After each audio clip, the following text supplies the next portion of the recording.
네, 안녕하십니까 교수님. 네, 예, 안녕하세요. 예. 지난번에 저희들이 계엄이후에 새로운 대한민국 네, 차원에서 교수님을 모시고 네, 이야기를 듣고 또 이 독자들이 굉장히 저희들이 이제 폴리뉴스와 유튜브에 네, 동시에 나갔는데 많은 반응이 있었습니다. 네, 근데 지금 이번에 정권 교체 이후에 첫 전국 선거를 치렀잖아요. 네, 지방선거를. 우리 교수님이 경제 전문가지만 네, 그냥 일반 시민 입장에서 이번 지방선거 네. 결과 어떻게 봤습니까? 사실 지난 1년 동안 이재명 정부가 특히 집권하자마자 당시 한미 통상 문제가 있었죠. 네. 윤석열 전 대통령 탄핵이 되면서 사실상 중요한 국면에서 한국 당국이 미국 당국과 협상을 못 하고 있었고요. 그래서 네. 이제 대통령이 되시자마자 한미 통상 문제를 타결하는데 한 6개월, 첫 6개월은 아마 거기에 주로 시간을 보내신 것 같고 네. 또 우려보다는 굉장히 좋은 타결을 했다는 평가를 상대적으로는 받고 있는 것 같습니다. 그리고 나서 이제 6개월 지나면서 어떻게 보면은 특별한 좀 정책적인 비전들을 못 보여준 게 아닌가. 오히려 반도체 특수라든지 또는 이제 자본시장이 너무 좋다 보니까 거기에 좀 너무 좀 안이해진 게 아닌가라는 생각이 들고요. 한편으로 이제 부동산 문제를 이야기하시면서 단기적으로 효과가 나올 수 있는 정책들은 폈는데 네. 이제 지속 가능하지 않은 정책들이죠. 금리 예를 들어서 대출 규제를 엄격하게 해서 집 사는 거를 막겠다라든지 실거주를 의무화하겠다라는 것들이 단기적인 처방은 되는데 이게 지속 가능하고 장기적인 처방이 될 수가 없는데 그런 좀 단기적인 처방에도 좀 정책적으로 매몰이 됐었다. 그래서 어떻게 보면은 어려운 시기에 집권하자마자 미국과 통상 문제를 잘 해결을 했고 그리고 주식 시장이 좋고 하면서 전반적으로 반도체 특수 이런 것 때문에 경제가 좋아 보이는 그런 약간의 착시가 있다는 생각이 들고요. 거기에서 이제 부동산 문제가 이제 해결하겠다는 의욕을 보이시면서 단기적인 효과에 좀 집착하는 정책들을 펴서 그 부작용들이 이제 나타나기 시작하는 시점에 지방선거가 열렸다는 것이고요. 또 다른 한편으로는 경제적인 이런 이슈보다는 이 좀 더 정치적인 검찰 문제라든지 네. 또는 공소 문제라든지 이런 문제들이 계속해서 부각됨으로 인해서 국민들이 좀 어떻게 보면 거기에 대해서 약간 이제 식상해하는 측면도 있고요. 그다음에 이제 공소 문제 같은 경우에는 우려하는 분들도 많이 생기고 하면서 그런 정치적인 또 부동산 문제 이런 배경에서 치러진 선거가 아닌가라는 생각이 들고요. 그래서 그런 두 가지 정치적으로는 공소 문제라든지 경제적으로 부동산 문제에 가장 민감한 지역과 계층에서 상당한 부정적인 평가를 받은 게 아닌가라는 생각이 듭니다. 네, 그 이재명 대통령이 이제 선거 이후에 일종의 기자회견에서도 그런 말을 했죠.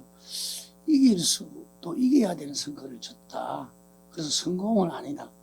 간접단체장을 보면 12대 4니까 압도적으로 네, 이 승리했음에도 불구하고 이제 그런 이야기를 했고 실제로 언론의 평가라든지 민주당 내 평가도 뭐 우리들이 뭐 질적 패배를 했다. 네, 뭐 이런 이야기들이 많은데 지방선거의 꽃은 아마 서울시장 네, 선거거든요. 금방 말씀하신 부분들이 다 서울시장 선거에는 특히 좀 경제 문제, 네, 부동산 문제들이 그 한강벨트를 네, 다 그 오세훈 후보가 다 이겼어요. 네, 네. 그래서 한강벨트 직접 영향을 준 거 아니냐. 네, 뭐 이런 이야기인데 이전에 보니까 우리 교수님께서 부동산 문제에 네, 상당히 네, 예측도 하시고 이랬더라고요. 네, 네. 지금 이 말씀하신 그런 부분들이 상당히 좀 표심에 영향을 줬다. 네. 이렇게 좀 볼 수 있겠죠. 네, 뭐 부동산도 특히 말씀하신 한강벨트 지역 중심으로 영향을 줬다고 생각이 되고요. 특히 젊은 층들에게도 특히 영향을 줬다는 생각이 들고 네. 그럼에도 불구하고 전반적인 상황 자체가 질선거가 아닌데 졌다는 평가를 받을 정도로 네.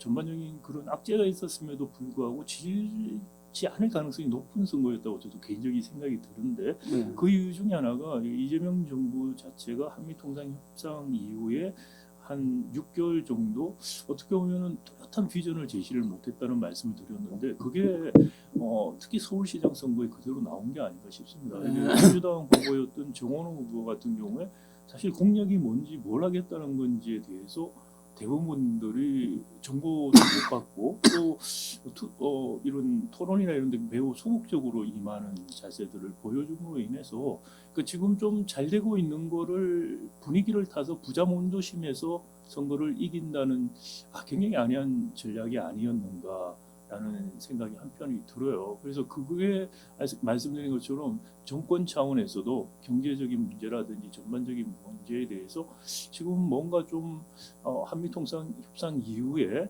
좀 적극적인 비전을 보여줘야 되는데 그런 경제적인 부분은 그다지 특별한 게 없고 부동산 단기적인 이야기만 자꾸 하고 그리고 또 정치적인 이야기, 정치 이야기 하다가 이게 공소 문제까지 넘어가면서 이런 부분에서도 상당히 어떻게 보면 좀 국민들을 자극한 측면이 있지 않나라는 생각이 듭니다. 그래서 이번 선거가 말씀드린 경제적인 요인이나 공소 문제도 있고 하지만 기본적으로 이재명 정부나 민주당이 정신을 좀 차려야지 되지 탄핵 이후에 어떻게 보면 그 누렸던 그 효과들에 기대서 계속해서 가는 거는 한계에 도달한 게 아닌가라는 생각이 듭니다. 더 중요한 게 총선 대선인데 네. 그걸 위해서는 이 예방주사를 맞았다. 네. 뭐 이런 분위기들이 당대에 있더라고요. 네. 민주당 내에. 자, 그럼 이제 본격적으로 좀 여쭤보겠습니다. 우리 한국 경제가 1분기 명목 GDP와 GNI 50년 만 최대 증가세를 기록하고 경상수지도 사상 최대 흑자를 달성하는데 거시 지표는 역대급 호황을 기록하고 있습니다. 그런데 반면에 언론에서 요즘 많이 이렇게 보도되고 있는데 민생 현장에서는 고용 감소와 가계 적자의 확대 등 최강 경기 불황을 호소하는 목소리가 높아요. IMF보다 더 힘들다. 뭐 이런 이야기도 나오니까 이게 이런 괴리가 이 우리 한국 경제의 구조적 그 한계다. 이 성장 정책이 접어들었기 때문에 이런 부분이 있고 다른 한편으로는 첨단 산업의 이런 수출 온기가 시차를 두고는 내수에 이제 퍼질 것이다. 좋아질 거란 이야기죠. 네. 이런 낙관론도 있습니다. 그 교수님 어떻게 보십니까? 저는 이게 구조적인 문제가 누적이 되면서 나타나고 있다라는 생각이 들고요. 사실은 이런 우리가 흔히 말하는 양극화죠. 양극화 문제는 97년 외환위기 이후에 2000년대부터 진행이 됐고 특히 2011년 지나면서부터 굉장히 우리가 체감할 수 있는 수준까지 올라갔고 그게 벌써 한 15년 지금 지속이 되고 있다고 생각이 됩니다. 이 양극화가 일어나는 게 기본적으로 우리 경제가 수출 대기업 중심으로 구성이 되고 있죠. 특히 2000년대 IMF 외환위기를 겪으면서 빅딜을 하면서 그러니까 어떻게 보면 잘할 수 있는 기업, 살아남은 기업 중심으로 독과점화를 시키는 정책이 됐어요. 그리고 그 당시 2000년대 중국 특수, 중국이 WTO 들어오고 하면서 중국 특수가 나왔고 그리고 ICT 특수가 생겼죠. 그래서 한국이 중국 특수와 ICT 특수에 굉장히 혜택을 보면서 삼성전자, 현대차 같은 국내 1위 기업들이 글로벌 기업들이 되는 그런 도약을 합니다. 그러면서 점점 더 몇 개 산업 분야 큰 대기업 중심으로 경제 구조가 바뀌기 시작합니다. 네. 그리고 중소기업들 같은 경우는 전속계약 관계가 이제 더 굳어지면서 단가 우려치기 싱수탈지가 일어나면서 대기업 중소기업 격차들이 커지기 시작하죠. 그래서 경제가 잘 나가는 수출 대기업과 그리고 아주 취약한 중소기업 중심의 내수, 그러니까 수출 부분과 내수 부분, 대기업 중소기업 간의 양극화 문제가 그때부터 심각하게 됐고요. 지금 2011년쯤 보면은 그 잘 나가는 대기업들 중에서도 반도체라든지 그러니까 몇 개 산업만 사실 잘 나가고 우리 과거의 중화공업 산업 8개, 10개 중에서 나머지는 다 어려워지는 상황입니다. 근데 지금 반도체가 AI 특수 때문에 너무 좋다 보니까 일종의 좀 착시를 일으키고 있는 게 아닌가라는 생각이 들어요. 그러니까 다른 산업들이 다 나빠지고 있고 반도체의 특수가 어느 순간에 다운턴으로 가기 시작하면은 우리가 어떻게 이걸 대응할 것인가 이런 이제 문제들이 논의가 안 되고 있다라는 게 심각하고요. 다른 한편으로 이제 양극화가 심화되는 이유 중에 하나가 그 70년, 60년, 70년, 80년대 고도성장기라고 우리 말하는 발전기에는 이른바 낙수 효과가 있었습니다. 그러니까 대기업들이 수출해서 돈을 벌면 이게 중소기업한테 가고 하면서 낙수 효과가 있었고 그래서 그 당시는 어떻게 보면 이 소득 불균등이 성장하면서 더 완화가 되는 측면이 있었어요. 근데 그게 이제 90년대 중반부터 성장은 떨어지고 불균등 또는 불평등은 더 심화되는 단계로 갔는데 그 중에 하나가 이제 낙수 효과가 사라졌다는 거죠. 2000년대 이후에 대기업들이 투자를 하면서 우리가 기계화를 굉장히 많이 한다는 거예요. 사실은 지금 뭐 로봇 이야기를 하는데 로봇 비중이 가장 높은 나라가 우리나라예요. 전 세계 제조업에서 로봇화가 가장 많이 된 나라가 우리나라입니다. 현대자동차 같은 지금 로봇이라고 생각하면 걸어 다니고 이런 건 자꾸 생각을 하셔서 그러는데 생산 공장에서 있는 자동화된 걸 우리가 그냥 다 로봇이라고 부릅니다. 그러니까 이 로봇화가 가장 많이 되면서 뭐 자동차, 반도체 자본 투자를 굉장히 많이 하지만 일자리 창출이 많이 일어나지 않는 그런 상황으로 가고 있고요. 그리고 최근에 들어와서 트럼프 일기 이후부터는 미국에서 계속해서 통상 압력을 주고 또 아리백이라든지 이런 환경적인 요인들 때문에 국내에서 잘 나가는 산업 분야, 뭐 반도체, 자동차, 2차 전지 이런 기업들이 해외 공장을 많이 짓기 시작해요. 그러니까 이게 해외 공장을 많이 지으면서 기업은 잘 나가고 돈을 버는데 국내 일자리가 창출이 안 되죠. 그래서 낙수 효과가 2000년대 이후에 줄어들기 시작한 기계화들 같은 걸 통해서 이미 우리는 나타났었고 지금은 거기에다가 해외 공장을 이전하는 일까지 벌어지면서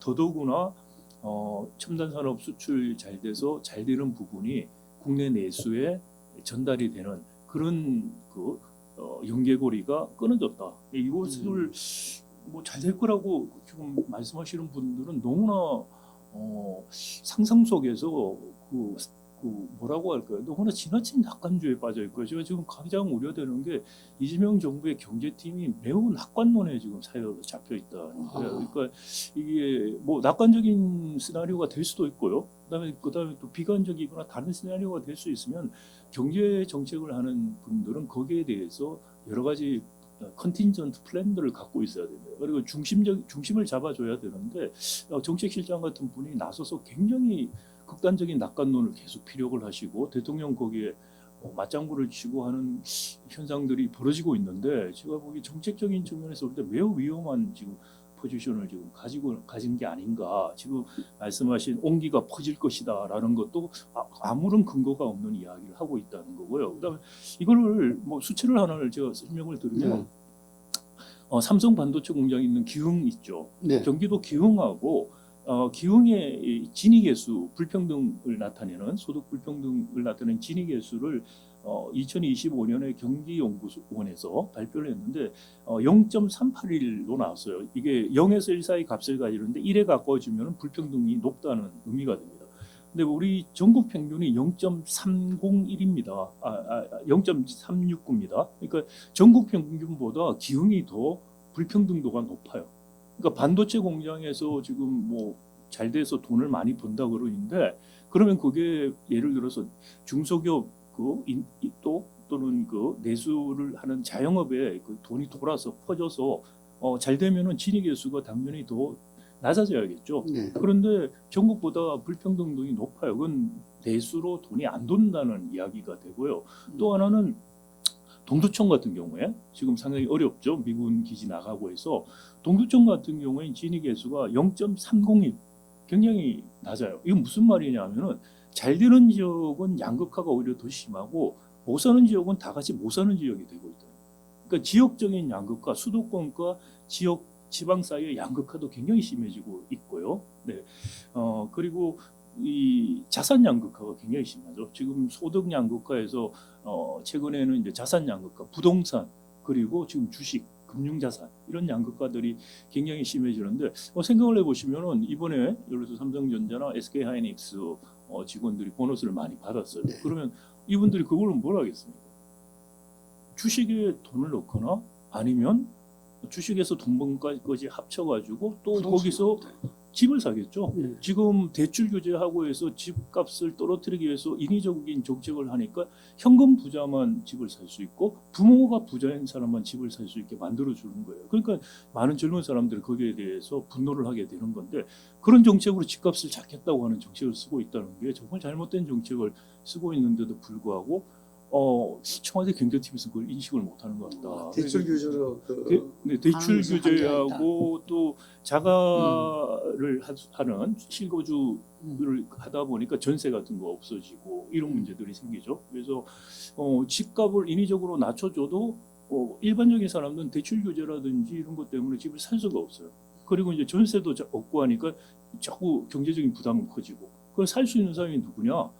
지금 말씀드린 것 같이 잘 나가는 몇 개 기업들, 거기 직원들 아니면 부모가 부자구나 그런 거예요. 그러니까 양극화, 자산 양극화가 더 심화되는 식으로 가는 거죠. 지금 뭐 첨단 산업 수출 온기가 내수로 가는 게 아니고 오히려 이것이 자산 양극화로 지금 가고 있다라는 말씀을 드리는 것이죠. 정부가 사실은 이게 부동산이라는 게 쉬운 게 정책은 아닙니다만 부동산 정책이 성공하려면은 장기적으로 이게 지속적으로 시행된다는 확신이 있어야 돼요. 그러니까 정권이 바뀌거나 뭐 이렇게 되면 없어지거나 이런 식으로 하면 버티기 흔히 말하는 그런 현상이 나타나기 때문에 여야가 합의해서 장기적으로 시행할 수 있는 부동산 정책을 만들 필요가 있어요. 근데 지금까지 그렇게 성공한 정권은 없다고 생각이 되고 또 하나는 부동산 정책이 지금 어떻게 보면 강남 집값 잡는 정책같이 자꾸 되고 있는데 이거 굉장히 잘못된 정책이라고 생각이 됩니다.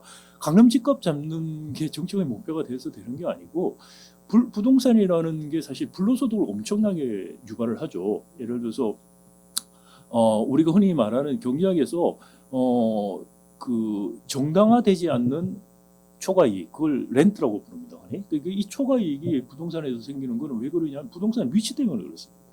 위치 때문에 위치의 희소성 때문에 복제될 수 없는 희소성 때문에 아무런 노력과 그런 거 상관없이 값이 올라가는 거예요. 그게 이제 초과 이윤이 되는데 그 초과 이윤이 강남에서 엄청나게 지금 생기고 있는 겁니다. 그렇죠. 그래서 그 초과 이윤을 없애줘야 되는데 그건 할 수 있는 건 뭐냐? 세금으로 없애야 돼요. 근데 세금으로 없애는데 예를 들어서 이거를 거래세라든지 뭐 이런 식으로 하면 거래가 잘 안 일어나고 여러 가지 문제가 있다고 하니 제가 한 거의 5년 전부터 주장하고 있는 게 부동산 초과 이득세라는 걸 도입하자는 거예요. 지금 부동산 원이 있어서 개인의 부동산 뭐 이게 매매나 이런 정보가 다 있습니다. 그러면 초과 이익이라는 게 부동산 자산 가치를 인정해서 이자율 정도 매년 올라가는 정상이윤을 빼고 세금 낸 거 빼고 나머지 샀을 때하고 팔았을 때 그 차익 있지 않습니까? 그게 초과 이윤이 됩니다. 그걸 최종적으로 부동산을 처분할 때 그러니까 뭐 자식에게 물려주거나 아니면은 이제 최종적으로 자기는 이제 더 이상 집을 소유하지 않는다고 했을 때 그럴 때 초과 이득세를 거두자는 거죠. 그러면 투기 수요 자체가 없어지는 겁니다. 초과 이윤을 거둔 거를 재원으로 해서 중산층에게는 지금 월세가 없어지고 전세가 없어지면은 이른바 주거사다리가 없어진다고 말을 하는 게 우리는 모기지 제도가 없기 때문에 선진국은 중산층이 자가를 가질 수 있도록 20년, 30년, 40년 모기지 제도를 운영하고 있어요. 모기지 제도를 운영한다는 것은 정부가 재정 부담을 지면서 또 한편으로는 금융시장의 어느 정도의 불안정성도 감소한다는 의미가 돼요. 그렇게 해서 중산층들이 모기지 제도를 초과 이익을 기초로 해서 중산층이 모기지 제도를 통해서 집을 살 수 있는 그런 환경을 만들어주는 게 정책이 돼야 되는 거지. 강남 집값 잡겠다고 다들 집 못 사게 만들어버리는 게 그거는 정말 초과상관 빈대 잡으려고 초과상관을 태우는 거고 그게 지금 국민들에게 부정적인 평가를 받는 이유라고 생각이 되고 모기지 제도가 장기적인 그렇죠. 집을 살 때 미국 같은 경우에 예를 들어서 집을 사면은 10% 정도를 다운페이라고 그럽니다. 10%를 다운페이하고 90%를 통상 30년 동안 나눠서 갚아요. 근데 그거를 이제 이율도 좋게 해주고 또 이자에 대해서 세제 혜택도 줘서 중산층들이 자가를 소유할 수 있게 해주는 방식입니다. 미국은 전세가 없죠. 다 월세고 그리고 이제 직장을 구하면 제일 먼저 하는 게 뭐냐면은 집을 사는데 10% 모아서 다운페이하고 그리고 90%를 갚는 겁니다. 그래서 이게 이제 자기 자산이 되고 하는 건데 그런 제도가 우리가 없어요 지금. 그렇기 때문에 모기지 제도를 도입을 하는 정책 없이 그냥 뭐 집값 잡겠다는 식으로 뭐 저렇게 나가니까 중산층들이 중간에서 어려움을 겪는 것이고요. 그리고 공공주택이라든지 직접적인 그 공공주택 같은 정책들이 중산층을 대상으로 해서 맞지가 않고요. 특히 우리 같은 경우에 자가 소유에 대한 의지나 욕구가 굉장히 강하기 때문에 맞지가 않고 이거는 취약계층한테 하는 제도입니다. 예를 들어서 정말 주거 취약계층, 저기 신림동이나 이런 데 가시면은 독서실에 사시는 분 계세요. 그다음 쪽반총 사시는 분 있죠. 그런 분들은 우리 시민으로서 이미 잊혀진 사람 취급을 당하고 있어요. 뭐 진보든 민주니 뭐 말을 하는 어떤 정치 세력도 그분들을 위한 정책을 하는 걸 지금 본 적이 없습니다. 그런 분들을 위한 직접적인 주거 지원 정책 그런 정책들을 세 가지를 컴바인해서 장기적으로 가자. 저는 이거를 국힘이나 민주당이 그냥 어느 쪽에든 반대를 할 이유가 없을 거라고 생각이 되고요. 이걸 반대하는 분은 국민에게 심판을 받을 거라고 생각을 합니다. 그러니까 이런 부동산 정책을 펴야만 부동산이 정상화되고 가격이 높고 낮고 수요가 많고 안 많고 그거를 왜 특정 정치인이 정할 수 있다고 믿는지가 이해가 안 가요. 그런 분들이 자기가 시장주의자라고 말하는 거는 정말 자가당착이에요. 이런 제도가 있으면 그 다음에 대부분은 수요 공급에 의해서 결정이 돼요. 다만 취약계층에 대한 공급은 공공이 책임이지는 그런 대전환을 해야만 부동산 문제가 해결이 되지. 이것을 정치적으로 그때 뭐 이득을 취하고 안 취하는 단기 효과, 쇼크 효과 뭐 이런 식으로 해서 해결할 수 없다는 게 지금 노무현 정부 이후가 계속해서 증명이 된 겁니다. 근데 답답하게도 이재명 정부가 그 실패를 계속 따라가고 있는 게 아닌가 지금 그런 생각이 들어요. 부동산 불필신화를 하고 없애겠다. 뭐 그렇게 이제 이야기를 하면 그거는 맞는 이야기잖아요. 그러니까 부동산 불패시나 자꾸 그런 말 하지 말고 부동산 추가 이득을 세금으로 회수하겠다. 그래서 그 회수한 걸로 모기지 제도 재원을 삼겠다. 공공주택 취약계층 재원을 삼으면서 그런 조각 세트를 내놔야지. 초과 이득 강남에 사는 사람 이런 식으로 자꾸 이야기를 하다 보니까 정부에서도 그 이른바 한강벨트에서 반작용이 나오죠. 그리고 그렇게 해서 결과적으로 중산층들이 손해를 보는 그 부정적인 효과들이 나오기 시작하면서 특히 젊은 사람들 도대체 서울에서 이제 집을 사는 거는 고사하고 월세 전세도 살 수 있냐라는 생각을 만드는 거예요. 그러니까 정책을 하는 사람들은 이런 효과와 부정적인 효과, 그다음에 환류되는 효과 이런 것들을 고려해서 정책을 짜야지 되는데 그게 아니고 정치 선동하듯이 정책을 지금 하고 있다는 거죠. 근데 그거를 정치인이 그렇게 하면은 청와대에 있는 경제 참모들이 그거를 직원을 하고 또 도움을 들여서 제대로 판단을 할 수 있도록 해야 되는데 전혀 그 역할을 못 하고 있어요. 제가 보기엔 거의 뭐 치어리딩만 하고 계시는 것 같다는 생각이 드는 거죠. 요거 하나 좀 여쭤볼게요. 그 장기 보유 특별세 있잖아요. 네.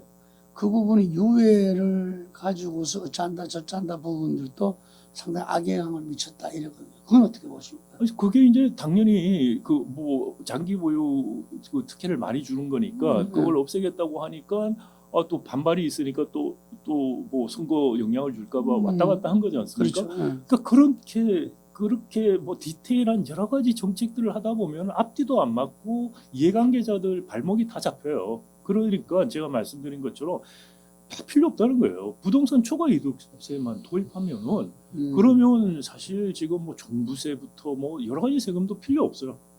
부동산 초과 이득세 최종적으로 자기가 집을 팔 때 초과 이득에 대해서는 과세를 하는 거고요. 애들한테 투기 물려준 세력은 것도 충분히 잡을 수 있다. 그 투기 유인이 없어지지 않습니까?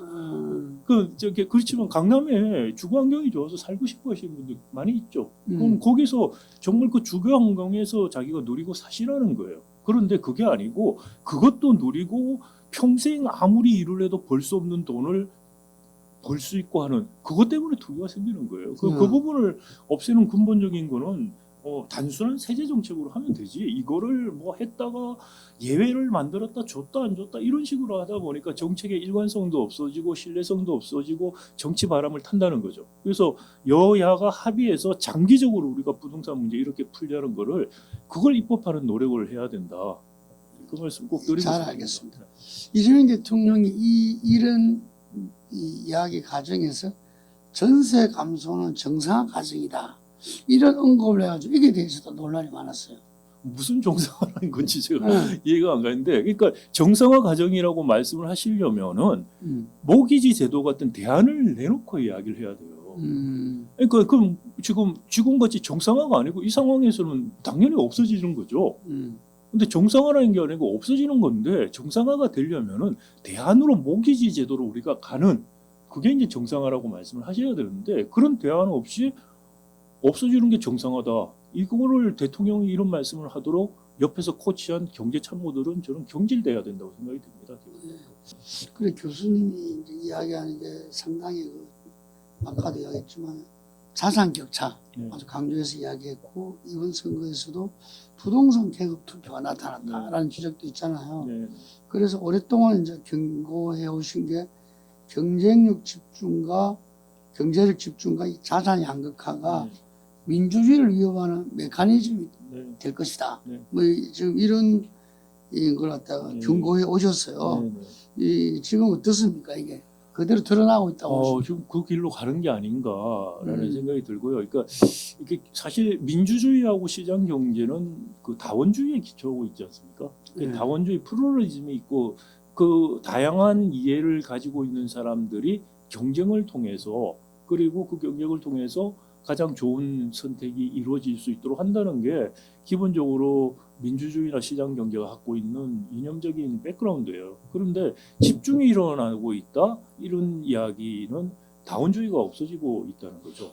소외되는 사람들이 나오면은 이런 정상적인 정치 과정이나 경제 과정을 통해서 자기들은 손해를 보고 있거나 자기들의 욕구가 실현될 수 없다고 되죠. 그러면 더 극단적인 것들이 나타나기 시작하는 거죠. 그러니까 우리 2030 앵그리 2030 말을 하는데, 이게 지금 해소가 될 수 있는, 제도적으로 해소가 될 수 있는 정책적인 대안이 제시되지 못하면은 극단적인 방식으로 갈 거라는 거죠. 이건 민주주의에 굉장히 안 좋은 거고, 그리고 또 다른 면에서는 기득권이 강화되면은 정치 과정을 통해서 기득권을 실현하기 위해서 끝없는 영향력을 행사하기 시작합니다. 그러면 이거는 다원주의에 기초하는 시장 경제나 민주주의 자체가 작동이 안 되는 그런 환경이 되고, 그런 걸로 가고 있다는 생각이 들고요. 그러기 위해서 구조적인 개혁도 중요하고, 또 하나가 소득 재분배 정책들이 필요해요. 미국 같은 경우에 우리 같은 구조적인 문제보다는 미국은 보면은 감세 정책을 하면서 굉장히 불평등이 심화됐거든요. 그러니까 우리 같은 경우도 사실상의 감세 정책을 지금 하고 있어요. 예를 들어서 부동산 말씀 아까 드렸습니다마는, 부동산이 상대적으로 엄청나게 지금 올라가서 불로소득에 해당하는 초과 이윤이 엄청 생겼는데, 거기에 대해서 정확하게 과세가 안 되고 있어요. 그러니까 로또라는 이야기가 계속 나오고 있는 거고, 그 다음에 또 하나는 이제 그 지금 주식 같은 경우죠. 주식 시장에 금투세 도입하자는 이야기를 했다가 주식 시장 뭐 안 좋아질까봐 못했죠. 그러다가 당시에 이재명 대통령이 당대표로 계실 때 4천 가면 도입을 검토하자라는 식으로 하면서 없앴죠. 금투세 자체를 없애버렸죠. 유예되고 있었던 거를. 그런데 지금 9천을 내다보고 있어요. 근데도 금투세 도입을 안 하고 있습니다. 그러니까 지금 직장에서 어떤 일이 벌어지느냐, 사람들이 일은 부업이 되고 주식 투자가 주업이 되고 있어요. 이거는 전혀 생산적이지 않아요. 그리고 노력해서 일을 해서 내는 근로소득세보다 부동산 이득이나 자산, 주식 투자 세금 안 내잖아요. 이 세율이 낮다는 것 자체가 비정상이에요. 그래서 최소한 원칙은 근로소득세보다 자산소득세율이 높아야 된다는 게 기본 원칙이라고 생각합니다. 그래서 지금이라도 이재명 정부가 정말 양극화 문제라든지 재원을 통해서 해소해야 될 많은 문제를 해소할 수 있는, 지금 주식시장이 좋고 부동산 시장이 좋고 반도체 특수가 있고 이럴 때 세금을 통해서 충분한 재원을 확보해야 된다. 부동산 반도체 좀 좋아서 초과세수 나왔다, 그거 가지고 지금 이야기할 정도가 아니고요. 지금 반도체 좀 상상할 수 없는, 지금 우리가 못했던 돈을 벌고 있지 않습니까? 그래서 뭐 성과금 문제 나오고 난리가 나고 국민적 위화감 조성하고 이런 문제가 나오는데 법인 세율 제 생각에는 최고 세율 구간을 하나 더 만들어야 된다고 생각합니다. 뭐 초과 세수 여부 이런 것들이 문제가 아니고 예를 들어서 지금 최고 세율이 24%거든요, 법인세가. 근데 한 36%짜리 하나를 만들자는 거예요. 삼성전자하고 SK 하이닉스만 거의 해당될 수 있는 세율을 하나 만들어서 그게 국가에 공헌하는 겁니다. 이들 기업은 돈 벌어서 세금 만 원이 내는 게 제일 국가에 공헌하고 세금 많이 내야지 국민들한테 자기들이 떳떳하게 우리 기여합니다라고 말을 할 수가 있는 거예요. 그럴 수 있는 기회를 주자는 겁니다. 그 세원을 가져오고 그 다음에 주식 양도세, 이른바 금융투자에 대한 소득, 금투세 도입해야 됩니다. 금투세 도입해서 세원을 마련하고 부동산 초과이득세 세원을 마련해서 이거를 통해서 양극화 문제, 지금 뭐 클러스터 만드는 문제라든지 산업 공동화 대응하는 문제, 그 외에도 돈 쓸 데가 너무 많아요. 예를 들어서 우리 지금 고령화 비율이 굉장히 높아지고 있죠. 가파르게 고령화되는데 당장에 건강보험 재정 어떻게 할 거예요? 건강보험 우리는 지금도 건강보험료로 대부분 쓰고 있어요. 그 정부가 직접 들어가는 재정 비율이 제가 찾아보니까 건강보험이 우리가 12.3%인데 우리하고 유사한 체계를 갖고 있는 대만 30%가 넘어요 이미. 그러니까 우리가도 뭐 30% 넘어가는 거 시간 문제입니다. 이때 재원 전혀 확보 안 돼 있어요. 그러니까 이런 거, 그다음에 또 노인빈곤 문제니 이런 거에서 노인연금이니 계속 문제가 되고 있지 않습니까? 이런 재원 문제. 그죠? 그리고 말씀드린 그 산업 정책 하면서 구조 조정 문제라든지 산업 공동화 지역에 대한 대응 문제 이런 문제들 이런 것들에 돈을 쓰자는 거고요. 부동산 걷어서 모기지 제도라든지 취약계층 공급 문제 이런 거를 쓰는 그런 좀 마스터 플랜들이 지금 이재명 정부가 보여줘야 될 때다. 소극적으로 뭐 저기 예상한 것보다 돈 많이 들어온 거 가지고 이 돈을 어디 나눠줘 가지고 뭐 어쩌겠다 이런 매우 소극적이고 그런 구조적인 문제는 거의 무시해 버리는 그런 정책들을 계속하는데 이게 도대체 지금 어떻게 보면은 민주당 계열이나 국힘 계열이나 그런 면에서 똑같아요. 한국 경제 구조적인 문제는 다들 눈 감아 버리고 어떻게 보면 행위적이거나 아니면 그다음에 즉각적으로 효과가 나올 수 있는 정책만 계속해서 한다는 면에서 두 정당이 정말 추구하는 경제 측면에서 추구하는 게 뭐가 다른가라는 생각이 좀 듭니다.